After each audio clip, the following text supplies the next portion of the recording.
En fait, au départ, on voulait aider les populations les plus défavorisées de la planète. On veut vraiment aller aider les gens les plus pauvres, les gens qui sont vraiment les plus démunis, les plus éloignés. On voulait les aider avec la vision. On sait très bien, travaillant dans la vision, qu'un professeur qui ne peut pas corriger les devoirs, un élève qui ne peut pas voir le tableau, une infirmière qui ne peut pas recoudre des patients, la couturière, justement, qui gagne sa vie en faisant de la couture, mais qui ne peut plus voir ses points à partir de 40 ans.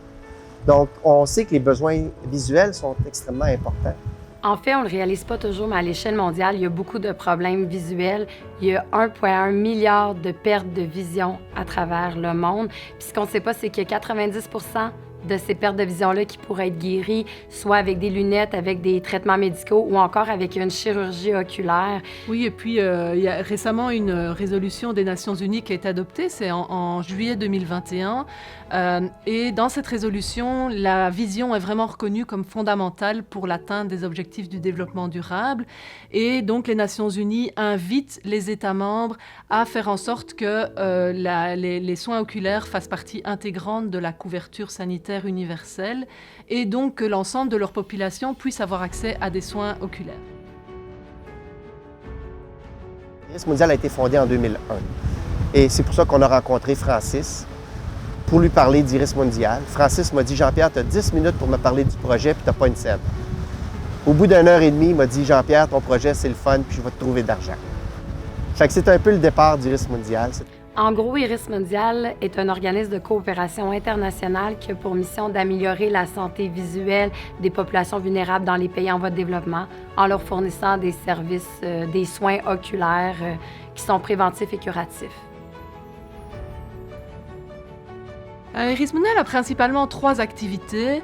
On fait des projets ponctuels, on a des programmes permanents et on fait des formations. Donc en fait, les projets ponctuels, ce sont des projets court terme qui sont réalisés grâce à l'aide d'environ 25 bénévoles, une équipe multidisciplinaire de bénévoles qui part pendant une semaine pour donner des examens de la vue à environ 2000 patients.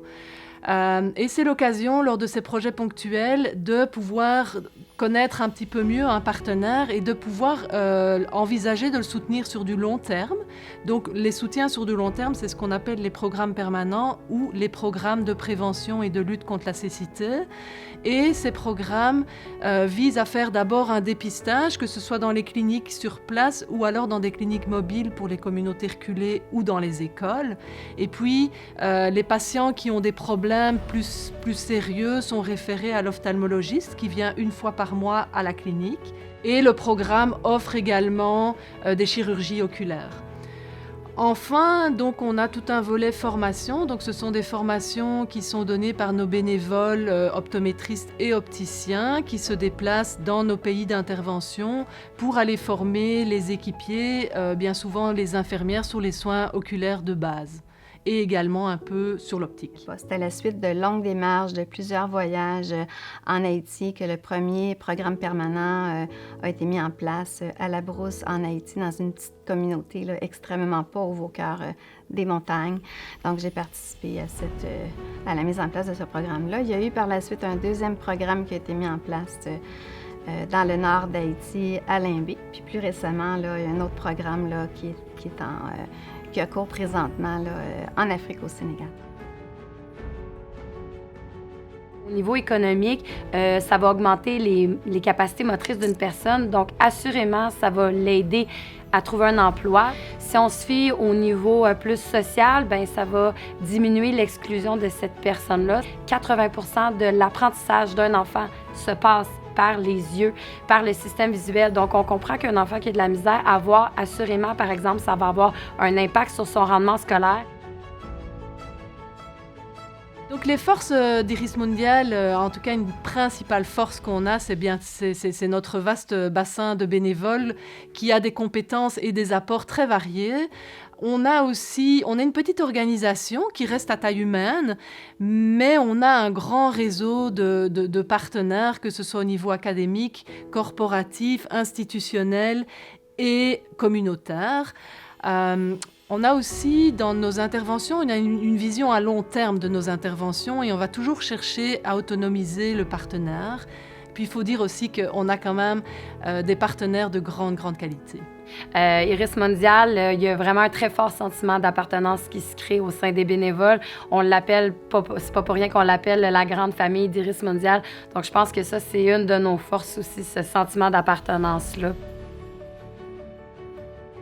Ça fait 20 ans qu'Iris Mondial existe, puis si on considère les gens qui se sont impliqués au travers de ces 2 décennies-là, il y en a eu 330 personnes.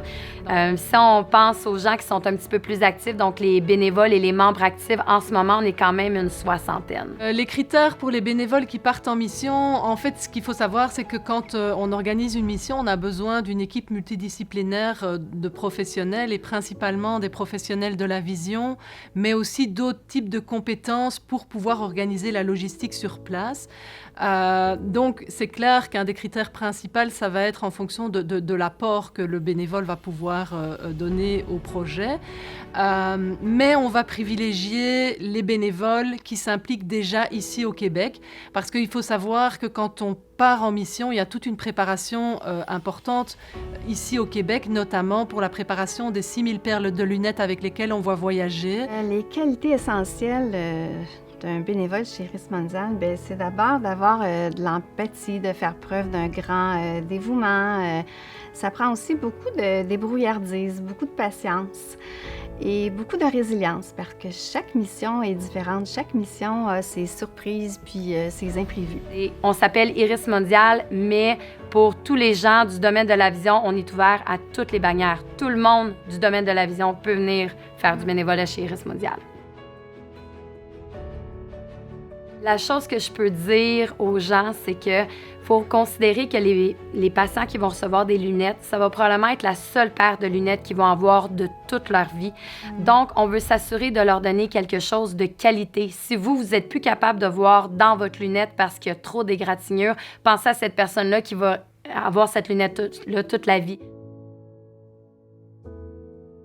Mais la vision d'Iris Mondial pour l'avenir, je dirais que sur le court moyen terme, on aurait vraiment envie de pouvoir reprendre l'organisation de notre projet au Gabon, qui aurait dû avoir lieu en novembre 2020.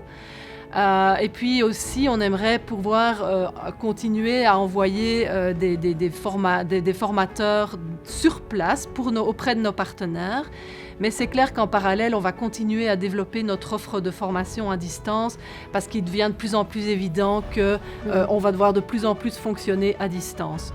Dans un autre registre, on est en train d'explorer la possibilité de développer des activités ici au Canada pour faciliter l'accès aux soins visuels pour les communautés autochtones du Grand Nord qui n'ont pas facilement accès aux soins visuels.